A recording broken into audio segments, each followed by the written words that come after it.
Hey guys, welcome back to my channel. Today I'm going to talk about one of the things that I had to get done this summer. And if you can hear it in my voice, I got my tonsils out. And it's something that gave me a lot of issues this school year, but as a teacher, you know, it's hard to take time off. So I decided to wait until summer to get it done. So after my one and only trip I had planned, I had a tonsillectomy. So I wanted to share some of the things that really helped me out during my recovery because I did a lot of reading beforehand to find the best products, and I feel like I was very prepared for my recovery and had everything that I needed. So I'm just going to talk about a few things that I used in case you are getting ready to have a tonsillectomy. Keep in mind that a tonsillectomy in adults is very different than in children. So what worked for me, I don't know what the experience is like for children, and if it would be helpful, I don't think anything I used could hurt. But all of my stuff was based on reading about having tonsillectomies as an adult. So let's go ahead and talk about my recovery. Before my surgery, I was told that I would need about 10 to 14 days to recover. I am on day 12. Today is Sunday, and I had my surgery on a Tuesday. So in 2 days, I will be 2 weeks post-op.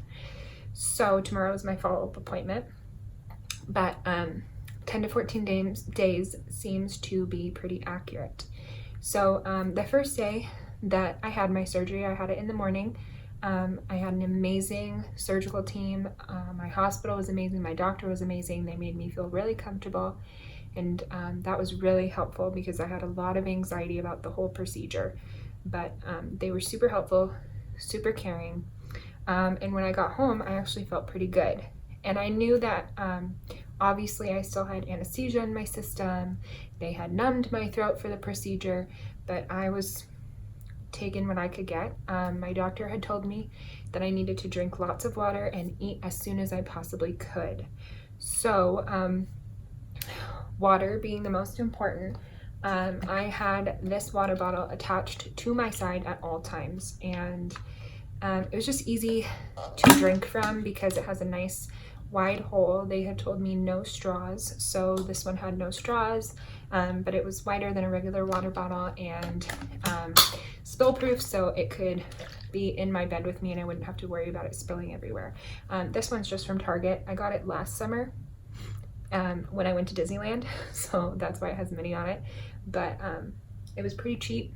It was like $12.99 from Target, and this is still attached to my side even this many days post-op, and I'm not drinking as much water as I was. But anyway, in the beginning, ice water was an essential, so this was constantly filled with ice water. And I did read that staying on top of my pain medication would be very important. So I was prescribed Percocet. So because the pills were bigger, I was not given liquid, I was given pills. So I broke them apart and put them in applesauce. And when I would take it, I would make sure to take it with some applesauce because that would help it slide down my throat, and water, of course. So applesauce was an essential. It was cold. I put it in the fridge, so it was cold. It was super soft. It went down really easy. So day 1 wasn't too bad. Day 2, I started to feel more pain, but I did try to introduce some regular foods. So I only had Jell-O and applesauce the day before, so I tried avocado. And it wasn't too bad, but it just wasn't, the consistency of it was a little more difficult to swallow, and it wasn't as cold. So I kind of stayed away from that. I ate it. It was nice to have some substance, especially taking the medication. I always wanted to make sure that my stomach had something in it so that I wouldn't get sick. But I did ask my doctor the morning of my surgery to prescribe me anti-nausea just in case. I think I only took it twice during my recovery, but I knew that it didn't hurt to ask, and he was perfectly willing to give it to me. I just had a dissolvable tablet, so I highly recommend ask for it because you don't know how your body's going to react to the medicine or to the anesthesia. You don't know how much you're going to be able to eat, and it doesn't hurt to have on hand just in case you need it. But thankfully I didn't. So the second day I did start to feel some more pain. Something I had read about online was to have ice packs.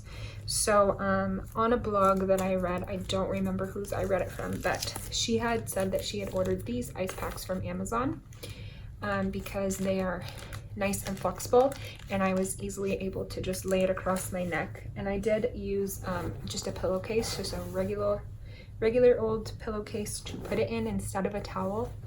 And then I would just kind of, as it cooled, I would put it in here, roll it up so that it wasn't too cold on my neck, and as it cooled I could unroll it.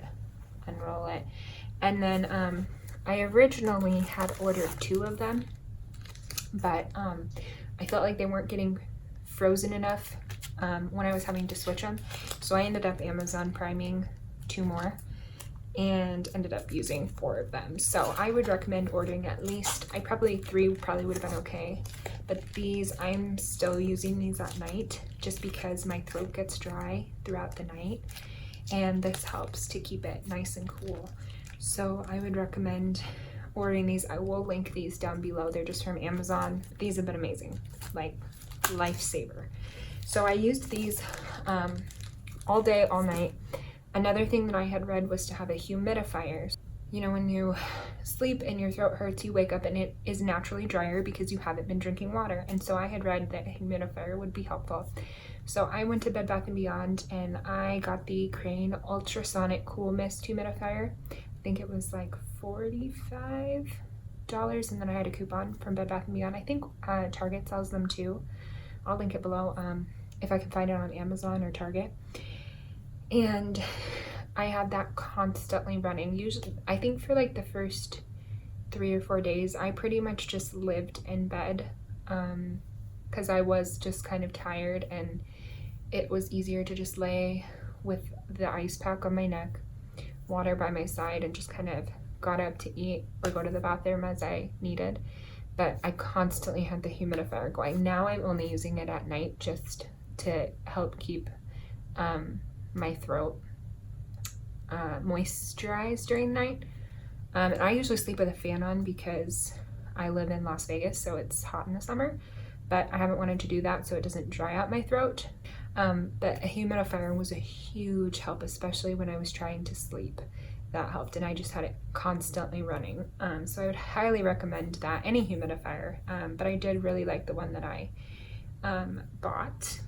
Another thing I had read was you are going to be in recovery. I stayed at my mom's for over a week. It was just easier for me to stay at her house so she and my dad could help get me food, get me water, get me my pain meds, whatever I needed.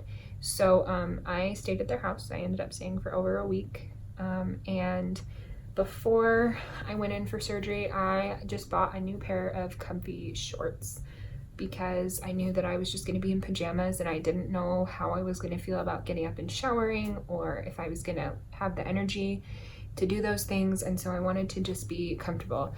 And these shorts from Target, they are the Stars Above brand. They're in the pajama section. They're so comfortable, so light, so I wasn't hot.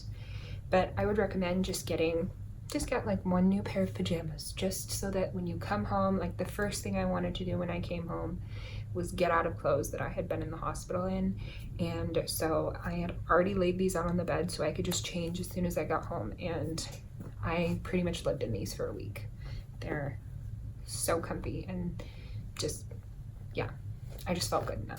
Another thing I had read was that, one, you have a chance of getting a fever in the first few days. It's totally normal, and I did run a fever. It was only going to be a problem if it was over like 101, which I never got there. It was 99, 100, but I could tell that I had one. And my mom had a thermometer, but it was kind of old, and my jaw was sore, so holding it in my mouth was really difficult. I have this Vicks brand thermometer. I think I got it at Target maybe 2 years ago. It's really quick and easy, so this I had no problem holding in there just to check. But she had also gotten me like a kid's forehead one that I used. So I would just recommend having a thermometer you know is going to be quick and easy to take your temperature, just in case you start to feel it, because if it did get over 101, it was going to be an issue, but thankfully mine did not. Another thing I had read about was ear pain. Your ears, your nose and your throat are all connected. So because I was recovering in my throat, there was a risk of my ears hurting, and I did have ear pain. So beforehand, I bought these eardrops. And they're just over the counter. I just bought them in the pharmacy section in Target. And anytime my ears started to hurt, usually it would happen around the time it was time to take my medicine again. So I would take my medicine first and see if that relieved the pain, and if I still had the pain, then I would just put a few drops of this in, and that usually helped me until my next round of pain meds. So I'm still keeping them on hand. I think I used some last night or 2 nights ago because I still have a little bit of pain. But these, I definitely was glad that I had grabbed them just in case. So I would recommend getting earache drops.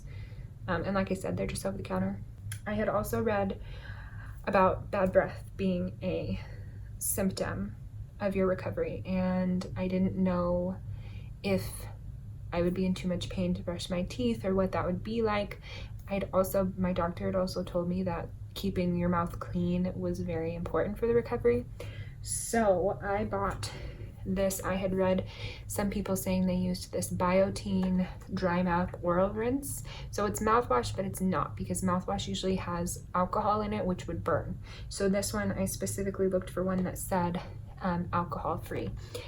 I never had any burning or pain from using this, but I was able to brush my teeth no problem. So I brushed my teeth and used this for extra help. Another thing I had read was that sometimes people have pain on the outside of their neck, and so sleeping was difficult. I did find that I had a lot of saliva, especially after I would eat.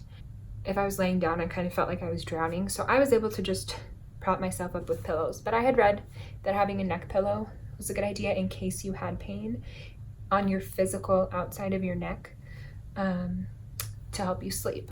I did not need this, so I actually kept it in the bed next to me, and my water bottle just fit perfectly, and I was able to keep it right next to me. I didn't even have to reach over to a nightstand. So this was helpful. I'm honestly still using this in bed as well, so that I make sure I have water right close to me in the middle of the night in case I need it. Because like I said, I'm only 12 days post-op, so I am still having a little bit of pain. It's not too bad, but just at night when it gets dry. So I would recommend having like a travel neck pillow, and if anything, it's a nice little water bottle prop in your bed. So that's all the things that I made sure that I had and was prepared.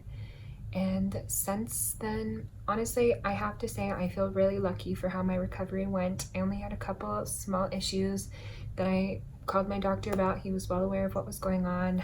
I never had to go back into the hospital or anything, and tomorrow was my originally scheduled post-op appointment, so I will be going to that.